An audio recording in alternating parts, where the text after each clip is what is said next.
Child Center Cemetery, Part 1. This is a topic you're going to hear me talk about a lot over the next year. And at the end, I'll tell you why. The Wisconsin State Public School for Dependent and Neglected Children opened its doors to child placements in 1886. If you haven't seen my video series about the Child Care Center, go back and watch it now.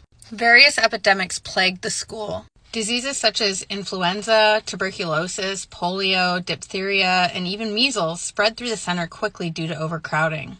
Many children died during these outbreaks. In May of 1898, a politician paid a visit to the center. A story was run on this in the newspaper, and in the article they stated that the cemetery held the bodies of 13 little boys and girls. When the state public school closed its doors for good on July 1st, 1976, the cemetery held the bodies of 305 babies and children. Each of these children assigned nothing but a number. Child Center Cemetery, Part 2.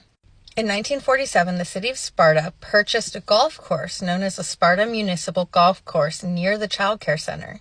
In 1982, 6 years after the closure of the state public school, the city of Sparta purchased what was formerly the school farmland.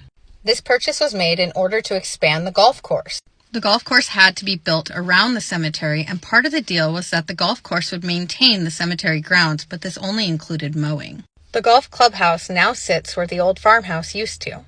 The majority of the care of the cemetery is left in the hands of volunteers. Notably, a man named Chris Barlow, who used to work as a groundskeeper for the golf course in the early 90s when it was renamed River Run Golf Course. The city used to have a fund for the maintenance of the cemetery, but the funds quickly depleted. Mr. Barlow developed a special interest in maintaining the cemetery after working side by side with a woman named June Laxton. Child Center Cemetery, Part 3. June Laxton had taken a special interest in maintaining the cemetery. Born in 1925, Mrs. Laxton had worked as a cottage matron at the state public school. For decades, no one had known who was buried at each grave in the cemetery. This bothered June greatly, and she worked tirelessly to help identify the children in the cemetery. June's big break came when Dr. Varsos, the former chief psychologist at the state public school, found a chart dictating who was buried in what grave in the basement of the Waupun State Prison. Dr. Varsos and June worked tirelessly for months, identifying all but 23 of the children. On Memorial Day of 1999, June unveiled a monument bearing a dedication and the names of all the children that rest in the cemetery. June Laxton passed away in 2006, and a monument just outside the cemetery was erected in her honor to tie her to these children she fought so hard for.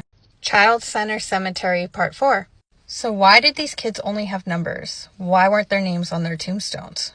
It isn't that they didn't care about the children, it's that Wisconsin had some pretty strange laws at the time. A minor's name couldn't be published, not even on a tombstone, without explicit consent of their parent. Because most of the children at the state public school had been abandoned, orphaned, neglected, and abused, there was no way to get parental permission.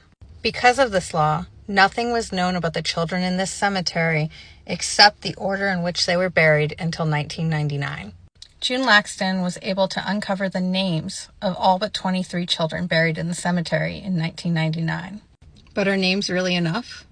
There is absolutely no information about any of these children except for their name.